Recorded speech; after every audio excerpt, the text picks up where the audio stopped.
Employment has always been one of the important objectives of education. Today, it is the driving force behind the rush to business schools and STEM courses.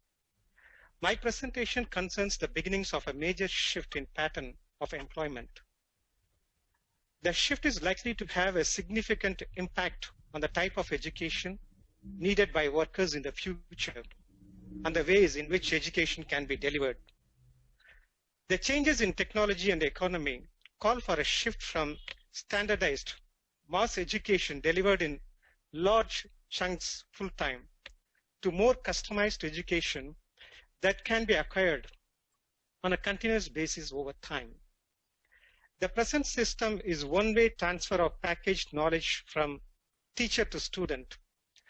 It will have to undergo a change in order to foster the capacities needed for self-employment and entrepreneurship in the new economy. Instead of educating students that conform to standards, we need to be educating students to make them capable of independent thinking and action, innovation, and creativity. Over the past 2 centuries, the structure of employment has changed radically. The Industrial Revolution launched a massive movement of workers from farms to factories, rural to urban areas.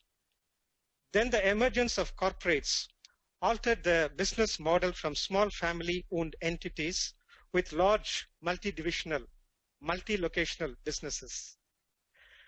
Both these changes shifted the focus from self-employment to salaried employment, seeking a job rather than creating one's own job. The higher educational system today is primarily geared to deliver education for employment in corporate enterprises. The rapid pace of technological and commercial expansion demands new business models. There is evidence that this current dominant model is in the process of transformation. On the demand side of employers, the internet, computerization, and telecommunications are making remote employment of workers at home more feasible and economically attractive. On the supply side of employees, rising levels of youth unemployment are compelling young workers to look for alternative means of employment. Young workers are shunning rush hour commuting and 9-to-5 work hours in favor of the freedom, flexibility, and creativity of working remotely. Healthy, elderly, retired workers are looking for ways to remain productively engaged. In recent years, there has been a dramatic rise in a new category of self-employed freelancers who obtain and deliver work over the internet using electronic marketplaces. These freelancers work for employers, individuals, small businesses, and increasingly corporations looking to outsource work. This is a major evolutionary shift from the massive outsourcing of back office work to large service centers that took off a decade ago. New technology now allows the individual to do what previously only large enterprises could do. The growth and availability of high-speed internet has brought to us, to our private rooms, what we have to go out and seek. We can pay bills online without standing in long queues, send and receive money without visits to banks, and do many things without leaving the comfort of our room. The internet has also changed the way people work. Many corporates allow their employees to work from home or from coffee shop at a time convenient to the employees, but the employees are still constrained by the rules of employment. The real noticeable change in the economy is the boom in freelance economy. Some say it is still in its infancy and the real boom is fast approaching. There are currently an estimated 53 million Americans freelancing, approximately 34% of the total workforce, American workforce. This number is expected to balloon to 40 to 50% by 2020. In recent past, only small businesses were hiring freelancers and remote workers. Now, global enterprises have begun to hire freelancers using enterprise-level freelance management system. The workers in the future will be from millennial generations. Every generation has its own attitudes and values. What worked for baby boomers may not work for the new generation. We need to think how these workers will influence the future of education and how the future education can meet their needs. The growth of freelance workers must be supported by the growth of relevant education. The education may not be just skill-based. The freelancer is a lonely individual. He needs an education that enriches the quality of his life in all areas.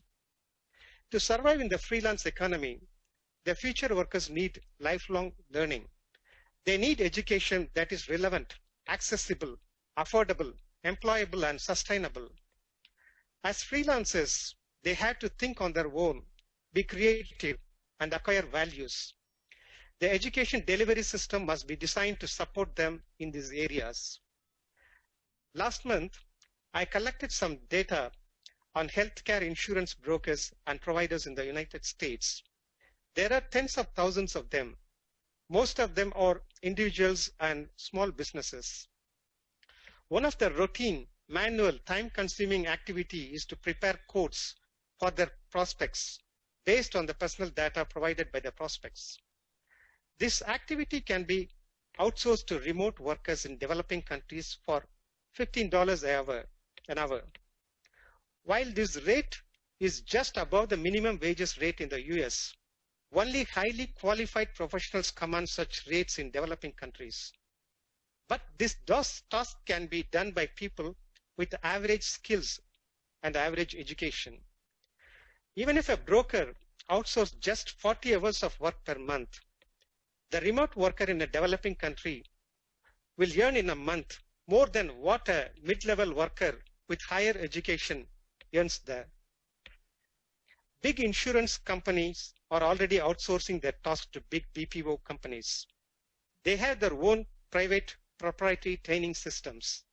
But I am talking about more than 100,000 individual brokers who do not know they too can outsource their processes.